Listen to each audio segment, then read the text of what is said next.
Welcome to The Explainer. So, Vietnam's economy, it's just set to explode, right? But with that kind of massive growth comes a huge challenge. Today, we're going to break down a roadmap that argues the real secret to unlocking Vietnam's future. Well, it's all hidden in the data. Just look at these numbers. By 2050, Vietnam is projected to be one of the top 2 fastest-growing economies in the world. I mean, that's an absolutely incredible story of progress. But, and there's always a but, right? To keep that momentum going, there is a massive challenge that they've got to tackle head-on. So what's that challenge? What's the biggest hurdle to all this incredible growth? It really boils down to one thing: workforce productivity. How in the world can businesses make sure their people can keep up with this kind of breakneck expansion? Well, the paper we're looking at today says the answer, it's already there, hidden in the data. Okay, so let's get on the same page. What are we even talking about when we say data analytics?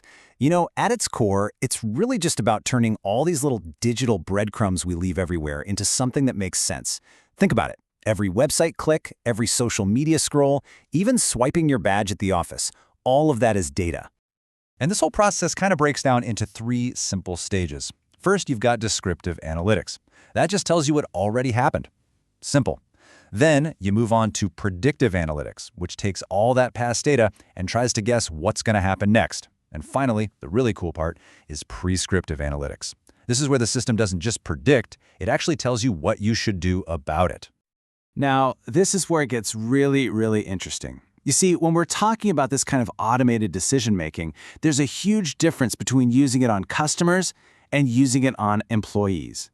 For customers, the cost of a mistake is pretty low, right? You show someone the wrong ad. So what? Maybe you lose a click. Big deal. But for employees, oh man, the cost of an error is sky high. Imagine losing a fantastic team member because some algorithm got it wrong. That's a huge loss. And look, this whole idea isn't just some abstract theory. It's not like this just popped up yesterday. Companies have been trying to use data to make smarter decisions for almost 100 years, way before we ever started talking about big data. You can trace it all the way back to these French dashboards in the 1930s, then key performance indicators in the 70s, the balanced scorecard in the 90s. There's this long history of trying to measure and manage things. The only thing that's really changed is the scale, and today that scale is just, well, it's absolutely mind-boggling. Okay, just to put this into perspective, let me throw a number at you. 197 petabytes. That's how much data a company like AT&T moves across its network every single day. That is almost 200 million gigabytes. There is just no way a human brain can make sense of that amount of information without some serious help from technology. And all this data collection, it has some pretty wild real-world consequences. I mean, there's that famous story about the retailer Target, right? Their predictive model started noticing changes in a teenage girl's shopping habits, and it figured out she was pregnant. It started sending her coupons for diapers and baby formula, and her dad found out because of the mail. The algorithm knew before her own family did. But it's not all about selling stuff to customers. This same predictive power can totally change how companies find and manage their own people. Look at Wells Fargo. They dug into the performance data for their bank tellers and found something really surprising. The best ones, they didn't all have banking backgrounds. A lot of them came from hospitality or telecom. And once they knew that, it completely changed who they looked for when hiring. Okay, so we've seen how powerful this stuff can be. It's a real game changer. So the big question is, how can a country like Vietnam grab hold of this power, close the gap with the global leaders, and pour some serious fuel on its own economic fire? Because right now, there's a pretty big divide. You've got countries like the US and China where data is treated like gold. It's a core strategic asset. They're pouring money into R&D. And then you have places like Vietnam where, as the source material puts it, that valuable data is often just left to drift away. It's a massive, untapped resource. All right, so what's the plan?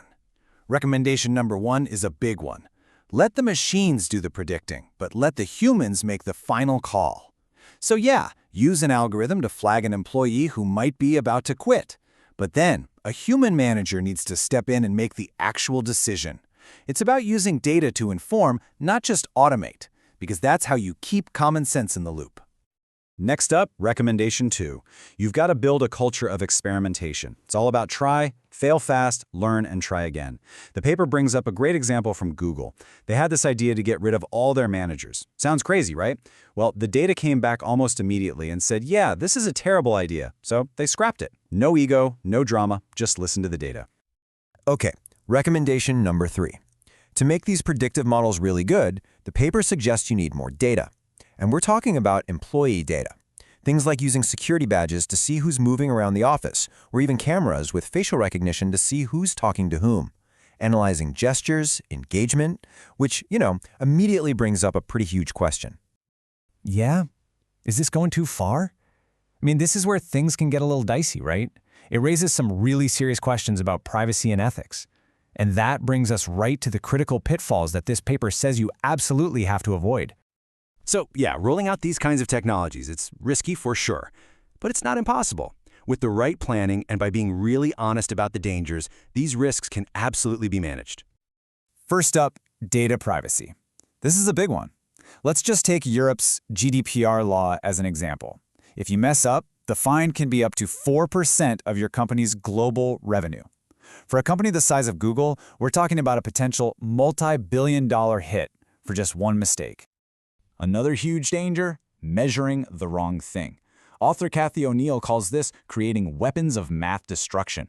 And it's when these algorithms, they start making decisions that are just arbitrary and unfair. And the worst part is, you can't even argue with them because the logic is all hidden away inside a black box. It's just computer says no. And the final pitfall? This one's all about human nature. It's the danger of managers just using an algorithm to avoid making a tough call. It's a way to pass the buck, right? Hey, don't blame me, the algorithm made the decision. This exact kind of breakdown in accountability, well, it was one of the things that made the 2007 financial crisis so much worse.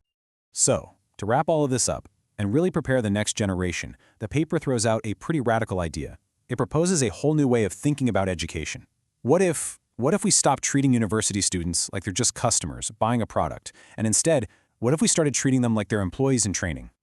And that leaves us with one last, really provocative question to think about. If universities started using these same employee analytics to track student progress, to develop their skills, could they finally fix the skills gap? Could they produce graduates who are ready, day one, with the exact skills that businesses in Vietnam and all over the world are crying out for? It's a really powerful thought to end on.